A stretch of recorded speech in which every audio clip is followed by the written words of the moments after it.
con fe, haré hacer un mundo bien. Ale, ale, vamos con fe, haré hacer un mundo bien.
so much.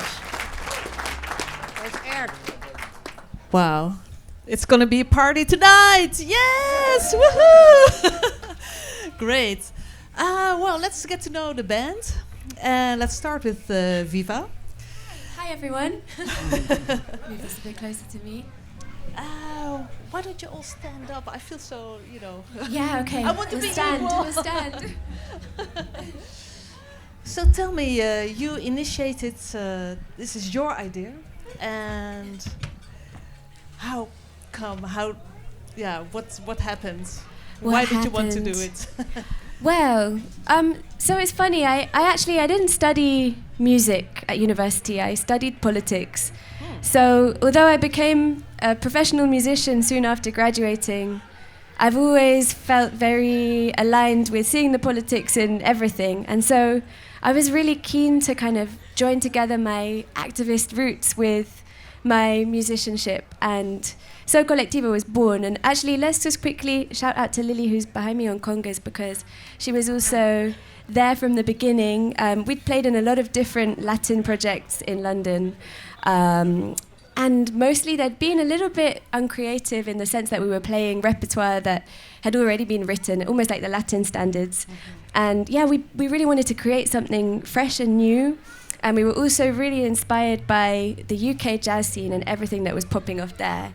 And we thought, wouldn't it be amazing to bring these two worlds together? Because in terms of culture and musicality, we have so much in common, but London can sometimes be a little bit of a factionalized place. People don't always have the chance to get together. And so we wanted to bring, the jazz scene and the Latin scene together. And actually, if you go to London today, the scenes are really blossoming side by side. So it feels like, in a way, we've been successful. There's a lot of things happening in the London scene. So, and how did you decide to get these instruments and these people together? It's been a real journey. We are a feminist collective, and we thought it was very important that we made space for female and non-binary instrumentalists specifically to make music together. And so we knew we wanted to put together a band with its roots firmly in the Americas, Latin American music. And in terms of frontline, for instance, we've been quite flexible about what that would look like. So we have the incredible Alexa Nava currently with us playing alto sax and flute. Hey, let's hear it for her. Why not? And in a sense, we've had to kind of work with the musicians who we've encountered who are most aligned musically, even if the instrumentation is a little bit different to what we might dream of. We're actually on the hunt for a trumpet player right now, for instance. But aside from that, we all met very organically in different bands, on sessions. And the band you see today, I feel like very, very lucky that we've come together now, and I feel like this is kind of like our all-star lineup, so yeah. Great, okay, thank you. Let's see the bass player. Please, what's your name? Hey everyone, my name is Ali. Nice to meet you. And what is your musical background? Oh wow, my musical background, I mean, I didn't start playing bass until I was 20. I'm 28 now. But I was playing guitar since I was 14.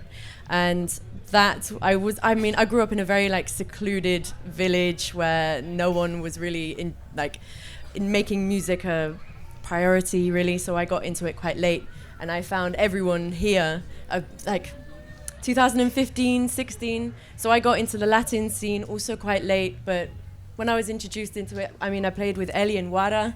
We played here a couple of years ago. 2019. Yeah, man. Really? Yeah.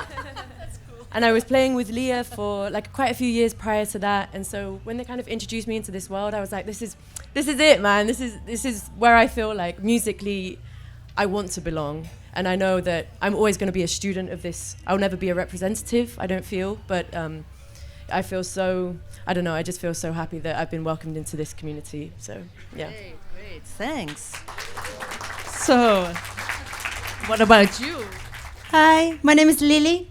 And I play the congas. And for how long have you been playing congas? About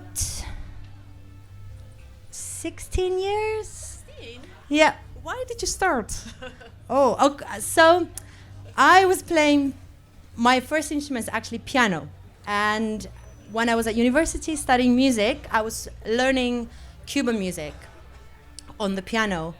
And I think my teacher suggested that I try and learn some basics on the congas, that it would help, understand the music better, and it would help just overall with my playing. Yeah. So I remember I went into a session with a few other people there, and it was a very kind of, we were all beginners basically. And there was maybe 3 students and 2 teachers, and we were learning how to play the wawanko, which is a style of Cuban rumba. And I'm sure it was awful, but I felt like it was the best thing ever. So then I just decided that I needed to learn how to play congas better. And so I've been on that journey ever since. Wow, great. Thank you very much. Then we go on. Oops, please. And hi, I'm Leah. I play the drums. Can you tell me? Can you tell me a little bit about the process of composing together? Oh, that's a very, very good question, because we have 6 different brains from different backgrounds, and it's like cooking. So sometimes you don't want to have too many people cooking the same thing, and then you delegate, by sections usually. I think rhythm section comes with an idea, brass section has another melody, and then in the rehearsals we jam along. It takes probably longer to decide something, but once we're happy, you'll see what we play tonight, and it sounds great. It sounds awesome. And okay, thank you very much.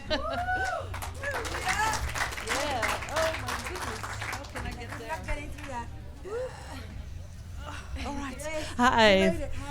What's your name? My name is Eliane Correa. I play the invisible piano. Yeah, I'm usually the pianist, but because we wanted to give a different approach to the material, so I thought, well, we might as well just gonna play shaker instead. But no, I play piano. That's my usual job. Yeah. Can you tell me a little bit about the song "How Do You Like Your Ladies"? Well, actually, I feel like that's something that Viva, or someone that's been in the band longer than 3 months, which is how long I've been here, can tell you about it. Do you want to pass this on to Viva? If she can tell Viva, you please. Okay, I'll start. Ooh, I can't hear myself at all. Am I coming through? Oh, it's this. Oh, hi everyone. That's much louder.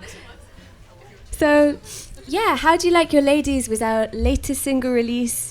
And it was really a reflection on female rage and the kind of shared rage that we felt when we were thinking about issues of patriarchy, sexual violence, domestic violence, and all of the ways that this has affected us as a group personally.